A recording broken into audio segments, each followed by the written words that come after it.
guys, welcome back. It's been a while. It's been like 5 months since I've updated with you guys. How are you? I'm doing really, hold on, my glasses are really dirty. I'm doing really well. I spent, if you hear a lot of ruckus in the background or if I seem distracted, I have my pet ferrets running around getting their exercise and play. Yeah, they're being goofballs. I spent Christmas and New Year's, my first time up in the snow. I've never experienced snow before. And I got to go see my best girlfriend and her 2 sons up there. And then I came back to San Jose, California, home sweet home. And within 10 days, I then went to Hawaii for 3 weeks. And so my body's kind of all out of whack between the snow, then home, then the tropics, then home. But I'm back. I realized I never posted my video that I did when I got accepted into NAMI. NAMI is the National Alliance on Mental Illness. It is the largest grassroots organization on mental health in the United States. And I got a job! I'm really excited. It's working with kids. It's a program called Ending the Silence, and it's about ending the stigma on mental health. I have a little paper here I'm just going to read to you.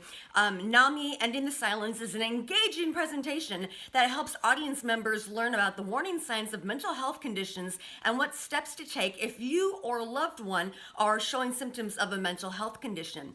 This is aimed specifically towards kids. They want someone who's youthful and young and can like kind of jive with the kids and really like understand them and let the kids be able to empathize with and feel with. NAMI Ending the Silence presentations include 2 leaders, one who is neurotypical. They share information on the presentation with a slideshow, what they show, and they are the loved one or the spouse or the sibling or family member of someone who is mentally ill. So they have the outsider's experience, and they present the slideshow presentation that's usually 40 minutes long, and then they have a young adult with a mental health condition, this girl right here, who shares their journey of recovery and how stigma interacted in their life and in their recovery. Audience members can ask questions and gain understanding of an often misunderstood topic. Through dialogue, we can help grow the movement to end the stigma. This is a free of cost to schools and to communities. We do it absolutely for free. Usually it's about 40 to 50 minutes. It's a 50-minute presentation. Here it says right here. It's a 50-minute presentation designed for middle and high school students, but I have done, I've done probably a dozen of these presentations now. It's been a while since I updated, I'm sorry. Or rather, I'm not apologizing. I'm saying thank you for your patience. It's for middle and high school students that include what warning signs are of mental illness, what the facts and statistics are, and how to help get help for both themselves and or a friend. Research has shown that NAMI's Ending the Silence program for students is effective in changing middle and high school students' knowledge and attitudes towards mental health conditions and towards seeking help. And why is this important? Because 13% of children ages 8 to 15 experience a mental health condition. 50% of children don't get treatment whatsoever. That's outrageous. 13 to 20% of children living in the United States, 1 in 5, are experiencing a mental health condition in a given year. 17% of high school students are seriously considering suicide, and half of all lifetime cases of mental illness begin by age 14. So it's a very important program that we're doing, and it's touching lives, and it's I don't want kids myself. I prefer crazy ferrets and fur babies, but I want to help kids. That's my passion. That's always been my passion. I even studied psychology in university, but I didn't like the clinical aspect or the insurance aspect of all of that. So this is, my mom always told me when I was going through my hardships in life that at the end of the day, my hardships are going to come in to fuel me and to prepare me, and it's going to be used for something good. She kept telling me that all these troubles you're going through, Mary, are going to be useful for you someday. And it's finally coming to fruition. All the trauma I went through, all of the pain, the addiction, the mental illness, it all had a purpose, and it was to be able to relate to kids and to relate to other people who are mentally ill, and to be able to help them and get them help, and make it easier for people to talk to, make it not an elephant in the room. So yeah, I thought I would give you my presentation, what I say to the kids, and that way, so imagine you just spent 40 minutes watching an interactive slideshow where you have a person engaging with you and asking you questions and having people stand up and stuff. And so it's really interactive with the kids. And then they say, okay, and now for an example of lived experience, we're going to introduce Mary Tremaine. They don't know me as Mary Muse yet. Oh, hello. Someone came up to say hi. I'm going to mention you in 1 second, aren't I, buddy, huh? You get down. Okay. So I have my nifty little flashcards, my cue cards that I always keep with me. And what they all kind of ad-lib in the middle of this, because there is structure. The way that I have my script written out, it's structured because they want me to hit certain points and use certain keywords and hit certain elements. So I'll kind of ad-lib in there. At the beginning, they want me to relate to kids and introduce myself and make me feel like I'm one of them. So let me begin. So I walk up on stage, right? Hey everyone, my name is Mary. That's spelled M-E-R-R-Y, just like Christmas. My middle name's Holly too, but my parents were on a Christmas bender apparently when I was growing up. I've lived in as many as exotic places as Cairo and as Rio, but at the end of the day, I am proud to call myself, like you, a Northern California kid, right? When I am not traveling, what keeps me here at home is my two twin boys. Their names are Fluffernutter and Frankfurter. Cue the awkward silence. They're my pet ferrets. And the kids all laugh and giggle, and it kind of breaks the silence. And I say, okay, well, on top of that, I'm also an artist, as you guys can see. Oh, here's the other one. This is Fluffy. Hello. You can see I'm an artist back here. I'm also an artist, and I also work and volunteer for NAMI. So a little bit more about my mental health. Ever since I was a little kid, I was always super sensitive to things. I can vividly remember when I was in kindergarten and they found a caterpillar on the ground and some boy crushed the caterpillar, and that crushed my heart. I remember crying and sobbing because of that poor caterpillar. Or whenever a bird would like fly into the window and break its neck, I would be devastated.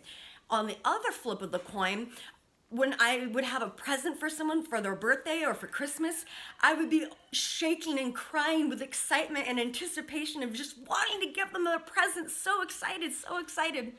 And that was always just me, just kind of stereotypical. Mary's just a little sensitive. Mary's just a little enthusiastic. But when I got to about the age of around 15, 16, that's about the age of you guys in here, right? You know, I'm in a classroom of kids. You know how your mood, like let's say this is your neutral level, where you're just neutral, calm, whatever. And normally your moods, they kind of go, meh, meh, meh, meh, meh. When I hit 15 or 16, my meh, meh, meh turned into woo, woo, woo, woo. The highs that I felt were happiness that turned into mania and euphoria that ultimately turned even into aggression. And the way that I can best explain how that feels is as if Prince Harry came and asked me, Mary, I want you to be my princess. And then and then he was going to take me out to La Fondue, which is my favorite restaurant to go to. And I was just tearing through my closet trying to find the perfect outfit to wear for my fiance, my Prince Harry fiance. All that excitement and franticness over nothing. That's what mania is, what I can describe what it feels like. And the dips, the lows that I felt, that was sadness that turned to depression, that turned to suicide. I've attempted suicide 6 times. And the way that I best describe what it feels like to be that depressed is as if you are in a room surrounded by your loved ones and peers, and they're all fine and breathing, but you're drowning in water. And you're choking and gasping, and everyone else is breathing air around you, and there's nothing you or they can do. That's how I feel what depression feels like. So with these ups and downs moods, that led to some negative coping strategies. In the presentation, we talk about what negative and positive coping strategies are for dealing with mental illness. And so I started making poor choices. Those poor choices included stealing, kleptomania, which led to a lot of legal trouble for me. It led to a big bout of promiscuity. And these mood swings started leading to self-medication with drug and substance abuse. And it ultimately led to a severe self-harm, including anorexia, which I include as self-harm personally. So Mary, I gotta ask, it's in 2020 almost. Why didn't you reach out when you were going through all of this? Because of stigma. Stigma is the reason why I didn't reach out. I face stigma in 3 areas in my life. First one, I come from a military family. I know you wouldn't believe it or not, but I come from a military family. And so I was told that my emotions make me weak. I run my emotions don't run me. And that was pounded into me. That made me feel very weak for not being able to handle my emotions like my father could. It made me feel abandoned by my family. Guys doing? It made me feel very shameful that I couldn't hold this emotional tension in me. Another area that I felt stigma was religious stigma. I went to 3 high schools in my lifetime, 2 of which were private. Both of those private schools told me that the reason I was feeling down, the reason I was feeling like God and mania, was because I was not praying hard enough, I was not praying right. That was my problem. My prayer was wrong. And that ultimately led to a non-parental consent mock exorcism at one of the modern day still high schools that are yours again to the students, to your sister schools. One of our current modern day schools did a mock exorcism on me to exhume the demons that were inside of me. Okay, and this led to me feeling alone and isolated. All my peers saw, if not, they heard about this exorcism, and so I was isolated and I was bullied relentlessly. So that's how religion played with stigma in my life. Eventually, it led to me dropping out of high school because of how horrible my situation was at both of those schools. Later on, I got back into college, and I was in a prestigious co-ed business fraternity at San Francisco State University. I don't want to say what the fraternity is for their sake, but it was at SFSU, and I was elected the rushing vice president of the fraternity class, and I was so excited, and I was doing all of the rushing projects and all of the meetings and all of the groups and all of the leadership. And then I missed one single event because I was sick with bipolar. I don't mention in here that I was bipolar. I was sick, and they found that I had a prescription for... Nope, you are not going in the couch. They found that I had a prescription for a psychoactive medication, and they had me step down because they were embarrassed, and they didn't want someone like me representing their class and representing their fraternity, which led me to, it made me feel like a failure, it made me feel rejected, and it, ultimately I dropped out of San Francisco State because I couldn't handle the amount of hatred, of disgust that I felt from people. So stigma, ultimately, both in my military culture, both in religion, and even in university, they kept me from reaching out. And not reaching out just made me isolate, which made me more quiet, which only made me isolate, which only made things worse. And one thing that I learned in my rehabilitation center for eating disorders was that if what you keep silent keeps you sick. Whether that be eating disorder, whether that be mental illness, whether that be trauma, whether that be domestic abuse, alcoholism, any addiction, what you keep silent keeps you sick. So I was sick. So what happened? I went, because I couldn't go to my parents at that time, I went to a school counselor, and they created a safe space for me to invite my parents in, and we kind of had a group powwow to discuss my mental health and what we needed to do to make proactive decisions. Because there was a professional involved now, my parents believed my mental strife and issues, and so my parents were very generous, and they got me seeing a psychologist as well as a psychiatrist, and I started taking medication. I was finally diagnosed as bipolar 1, ADHD, and then I haven't mentioned this to you guys yet, but I also got just recently diagnosed with, or I'm trying to get diagnosed with autism. That's another video that I'll be doing shortly.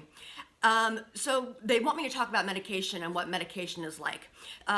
Or actually first what a diagnosis is like. So I started seeing a psychologist, and then I started seeing a psychiatrist, and I was diagnosed, and the diagnosis I felt was bittersweet. On one hand, I was really freaked out because it was just some wackadoo label that my friends' weird uncles had or something like that. I was ignorant. I was 16. I didn't know what the hell this bipolar shit was. But on the other hand, you know how when you're building a building and you have the scaffolding around it? Having a diagnosis kind of gave me that cast or that scaffolding that kind of helped give me support and structure and kind of pointed into the direction of these types of materials and outlets might help you. These coping strategies are just going to make things worse. So it was bittersweet getting a diagnosis.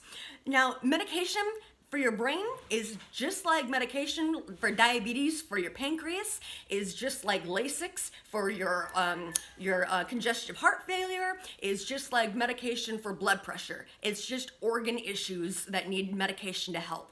So I started taking medication. I started taking mood stabilizers and antidepressants.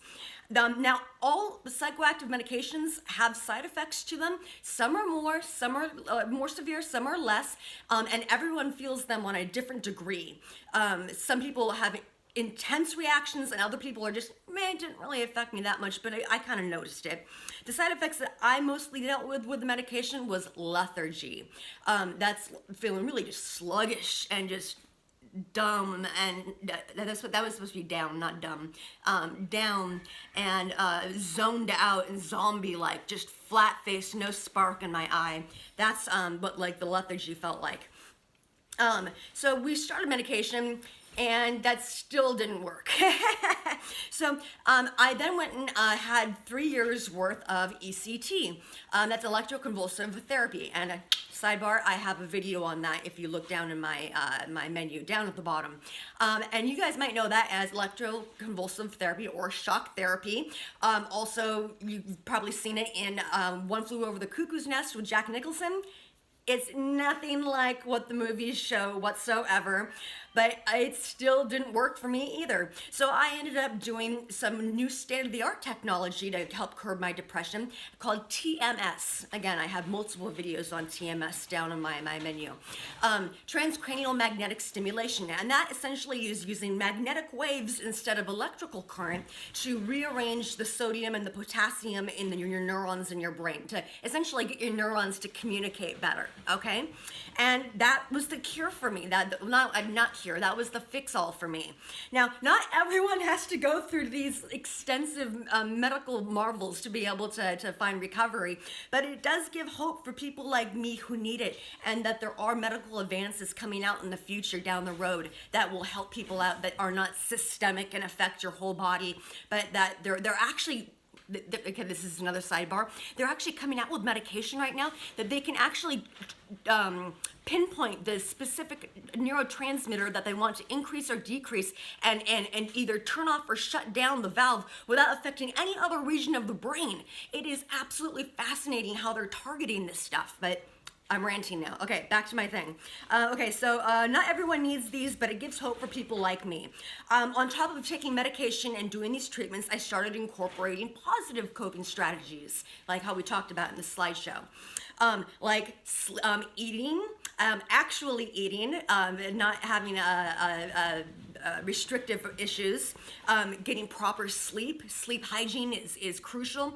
Exercising, but only in moderation. I used to exercise to ludicrous amounts. Facebook groups, the YouTube groups, they helped me so much. I mean, you have to filter out what you're getting on both of those websites, but you can vent, you can find camaraderie, you can find compassion, and it's free. And giving back, finding a cause, like working for NAMI, gives me satisfaction that I'm actually doing something in life. I discovered my voice to advocate and stand up for myself and others for stigma. So what did that voice say to me? There's hope. Mental health actually gave me a gift, or rather my mental illness gave me a gift in hindsight. And it gave me the gift to redefine what success is. So today, what I define as success is making the best of the situation that you have in front of you with what you have at the time and know at the time, and having peace with the results that follow afterwards. And that voice said that you can still chase and catch those original dreams you had as a child, just with maybe a few detours on the side. And then I have a little quote down here. You can only have a comeback if you have a setback. So, and then I have to read this part because I haven't had a cue card for this. So they ask, so what does this look like? When you've recovered from mental illness, what does it look like? It looks like a once 16-year-old girl who was using street drugs, was anorexic, self-harming, and codependent, was a high school dropout to boot, who with much work and much effort is now living independently with her fur babies, has an outstanding boyfriend. No, I don't, but I just want to be able to say that, that I have had boyfriends, and I want to be able to say that you can have relationships. Has a mental health following on both YouTube and Facebook, which I never imagined having, who loves to travel. It looks like being self-employed as an artist, my greatest passion second only to mental health advocacy. It looks like no more eating disorders and actually loving my body. It looks like taking daily medication and monthly checkups. It looks like volunteering for NAMI and supporting others who may still feel the weight of mental stigma. It looks like making plans and chasing and catching the dreams I had even as a little girl. Just, if anything, with more appreciation for the effort I had to put forth to achieve them, and a tremendous amount of self-respect and confidence. And I have a little note here to include, this is also 3 degrees later in university. I was able to pull it together. So while the stigma made it sting, I wouldn't change a thing. Thank you very much. And that's my presentation that I give. So thank you guys for watching. Thank you for being entertained by my little muskrats over there. And yeah, you can find people like me who do this. There's thousands of us across this country. You can go to NAMI.org, contact your state representative, and you can set up to have a presentation. They do a really cool slideshow with videos that high schoolers made that are really professionally done. It's only 50 minutes. The kids stay engaged. It's a great resource for kids. And I mean, mental health is everywhere nowadays. It's mentioned in the news, but it's still the white elephant in the room. We need to be able to talk about that. And this is a way to do it. So look up Ending the Silence with NAMI and organize with your school to be able to have a presentation done, like during Health Week or something. And yeah, I'll get you guys soon on my autism adventure. As you can see, I've got autism tattoos now on me. So it's pretty permanent. I also, when I was in Hawaii, I got this tattoo, just a little sidebar. This is for my brother, and it has my brother's ashes in it. And it's a heart line, because when in the days that he was dying, our life was chaotic. And then where the heart line stops, that's where my brother passed. And this is a coyote. You can't really see. It's a coyote done in Day of the Dead kind of style. Because my brother I always pictured him as his spirit animal as a dog, and he loved dogs. And so I pictured him as a wily coyote, a mischievous little shit, you know, just always up to no good. But then after he died, hope comes back. And your heartbeat starts again. And all the lines that are done in black have his ashes in it. So my brother is living with me, and it's the arm and the heartbeat closest to my heart. So I'm very thrilled with that tattoo. That's another one I got in Hawaii. So yeah, okay, it was great seeing you guys. I will catch up with you soon, I promise. Mwah! Love to you all.